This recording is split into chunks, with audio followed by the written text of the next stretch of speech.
If you are in a very vulnerable or uncertain place right now, maybe you've had something negative that has recently happened to you, or you're still overcoming something negative that has happened to you or traumatic. Maybe you feel uncertain about your life and the direction, and you have a lot of questions, or maybe you have questions about a certain connection in your life. Or maybe you receive feedback that's just not really sitting right and it's kind of got you in a bit of a loop.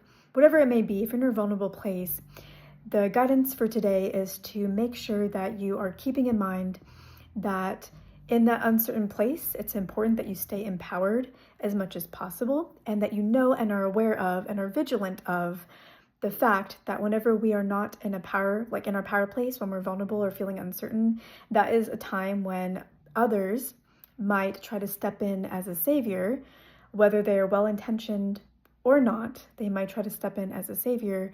And if we allow them to come in that way too strongly without balance, they can lead us on a path that is not really right for us. And that can basically change the trajectory of our life in a way that is not really meant for us or good for us. And I wanted to ground this with examples.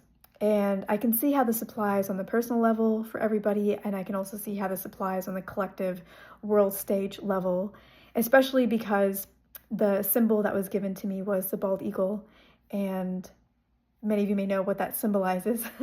But every time that I tried to give a personal example or even talk about it on the world stage, the message just wasn't really coming out right. So I'm just going to leave it here. I'm just going to say one final thing about this message, which is why this happens.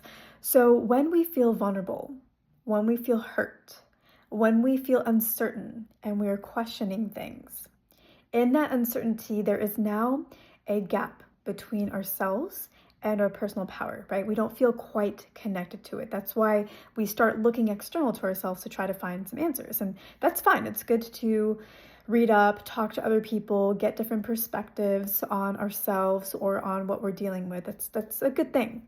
We're all here to help each other, and sometimes the knowledge is within us, but it needs to be awakened through somebody else, right? But when we do that to an extreme, to where we completely let go of our own internal balance and our own internal wisdom, that's when it can lead us astray, lead our lives awry. And that's what this message is for. Just make sure that you are not allowing that to happen. So when we have this uncertainty, it creates this gap between ourselves and our inner power. And when that gap is there, that is prime time for somebody to step in, to want to save. And that person could be well-intentioned, but a lot of times not necessarily. So that's kind of what's happening there. And we can look at the world and see how people that were maybe in a vulnerable place, maybe in a very angry place, maybe feeling like life was not very fair to them, and looking outside of themselves for answers, maybe in a group, maybe in a movement, maybe in the news. They didn't really get their answer, right? They didn't really get the solution because they're still upset about it. They're still angry about it. But instead, somebody said, hey, I am the solution. And they came in to save.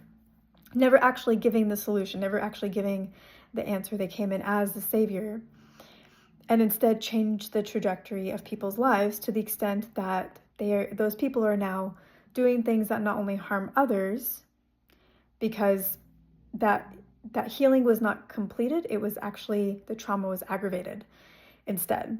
And so they're not only hurting others, but they now hurt themselves over and over again and don't have the clarity to be able to see that because they've completely given up their power to those external to themselves. So the message here is there are many of you who have not done that, and just be wary of that, be vigilant of that. And I don't think anybody that would watch my channel is susceptible to that, but you may be seeing that outside of yourself and others, and now you can understand the dynamic that's happening. And maybe if you see somebody is in a vulnerable position where they could be driven by hate or anger or fear, if someone came in to save them with that, now you're able to identify that sooner, and maybe you can help guide them out of it as a positive force before they get taken over by other forces. And then also, we're going through very tumultuous times, and I think when things are very tumultuous, they become very polarized, and usually polarity is not really the way to go, though it is the law of the realm that we live in, and it's something that we have to over time rise above. But sometimes polarity can be good, because nothing's ever like completely good or bad. And in times of a lot of tumultuousness, it can be useful to be polarized, because it keeps you from getting sucked into something that is not necessarily good for you. So anyways, that is the message. Is just be vigilant. Make sure that you are staying in your power. Make sure you're staying balanced. Make sure that if you are in a vulnerable place, again, it is okay to seek external guidance, but just be discerning about where that guidance is coming from, and make sure that you are not embodying it and not soaking it as a sponge, as we empaths often do, and instead are just kind of taking it, assessing it, and deciding for ourselves what pieces of that actually ring true and what pieces of that we think ring true but don't actually ring true, because they're aggravating negative emotions instead of empowering powerful emotions. And also, it's important to not confuse anger with power, hate with power, because those two can seem very much the same, but they are not the same.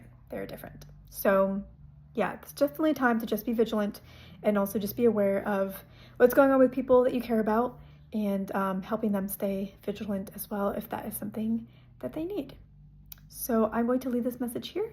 Thank you so much, and I will catch you in the next one. Also, if you're wanting to connect more deeply with your own inner guidance, and are wanting more guidance on how to do that and connect with yourself and build that deeper connection with yourself, then check out some of the links in my description box below. I have a few different courses, and then of course I have lots of videos on my channel here for you to activate that within yourself. All right, I will leave you here. Thank you so much, and I'll catch you in the next one.